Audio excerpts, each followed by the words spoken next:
Le garçon et le héron, ou de la bouche même de Miyazaki, ceux qui essaieront de comprendre périront. Tout est dit.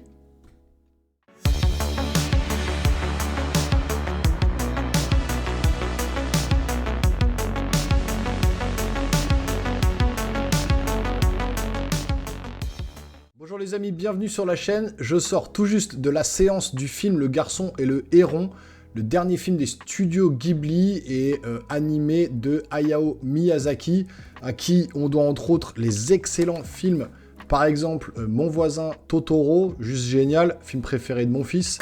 On a Le Voyage de Chihiro, que j'adore par-dessus tout. Franchement, celui-là, c'est un des films que je préfère. Et puis, Princesse Mononoke, entre autres, hein, il y en a plein d'autres. Mais ce sont des très bons films que j'ai dans ma collection.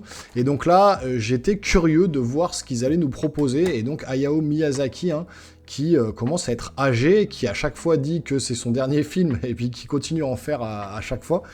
Et donc là, il est parti sur une thématique sur le deuil. Jeune garçon, donc dans l'animé le Garçon et les Hérons, qui perd sa mère dans un tragique accident, et qui va en fait faire un voyage initiatique pour justement faire le deuil de sa mère. Et tout ça va s'enclencher au moment où il va quitter Tokyo. Il va se retrouver dans une petite bourgade, et il va en fait entrer dans un espèce de monde imaginaire. Et en fait, l'idée, c'est un peu de se retrouver dans sa tête et de faire son deuil par le biais du scénario et de l'histoire que Hayao Miyazaki veut nous raconter. Mais le problème, c'est que c'est très méta, c'est très philosophique, c'est impénétrable vraiment, d'où le titre de ma miniature. Parce que vraiment, c'est très compliqué à comprendre. Je sais que d'habitude, les studios Ghibli, les films de Hayao Miyazaki sont quand même un peu psychédéliques. Il y a toujours une espèce de thématique un peu bizarre abordée, avec des thèmes un peu chelous quand même, faut le dire, mais qui restent toujours compréhensibles pour le spectateur. Et donc là, même moi qui suis adulte, j'étais avec mes enfants de 10 ans et 13 ans, ils n'ont strictement rien compris. Ils se sont ennuyés au bout d'un moment, alors qu'ils adorent, Mononoke, Totoro, Voyage de Chihiro, tout ça, ils adorent regarder. Je leur inculque un peu tout ça à mes enfants, la passion du cinéma, les différents films, les différents dessins animés, je leur fais voir des films de toutes sortes, alors, sauf ceux violents, interdits aux moins de 18 ans, etc., bien évidemment. Mais ils ont une culture déjà cinématographique à leur âge qui dépasse sûrement certains adultes de ma génération qui regardent pas la télé ou qui regardent pas le cinéma ou qui n'ont pas cette passion-là. Et bon, je l'entends, hein, chacun a sa passion.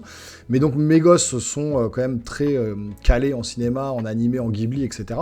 Et même celui-là, ils m'ont dit, papa, là, c'était très compliqué à comprendre. On n'a rien compris d'ailleurs du tout au dessin animé. Et même moi, adulte, j'ai eu du mal à m'accrocher. C'était un peu compliqué, un peu long.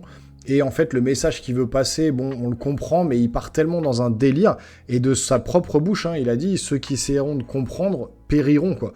Du genre, voilà, j'ai fait un truc complètement barré dans tous les sens, ça part dans tous les sens.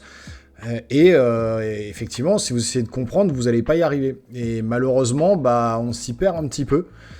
Malgré les grosses qualités techniques du dessin animé, notamment déjà tout ce qui est l'animation japonaise, qui, comme d'habitude, hein, sont des dieux en la matière, des maîtres en la matière, ils nous font encore des animations à l'ancienne avec des dessins animés, voilà, pas c'est pas fait à la Pixar avec des images de synthèse comme on pourrait voir maintenant beaucoup. Tout le monde développe cette technologie-là pour faire des dessins animés. Mais c'est vrai que revenir aux bases de l'animé, du manga, et voir vraiment ces animations qui sont juste dinguissimes à l'écran, c'est juste hallucinant de beauté. Pour le coup, c'est juste magnifique. La réalisation de l'animé est juste magnifique. C'est du Ghibli, c'est splendide. Au niveau de la partition musicale, c'est juste exceptionnel aussi. Des partitions de musique au piano, etc. C'est juste, ça vous emporte. C'est très onirique. C'est très poétique dans la composition musicale. Et vraiment, ce qui vous marque à l'esprit, c'est vraiment cette réalisation qui est juste splendide, magnifique. Mais le problème, ça vient du scénario où voilà, ça part vraiment dans tous les sens. C'est ultra impénétrable comme dessin animé.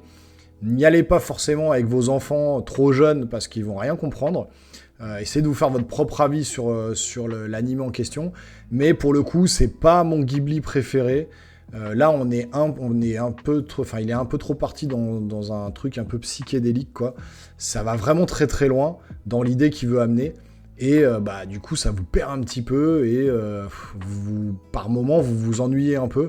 Voire à partir de la moitié du film, franchement, c'est dur. La première partie, c'est assez facile à comprendre, puisque voilà, on est dans le monde réel, donc c'est plutôt compréhensible. Mais par contre, quand vous partez dans le monde un peu imaginaire du héros, là, ça devient très très compliqué à comprendre, et vous vous perdez très vite dans l'histoire, quoi.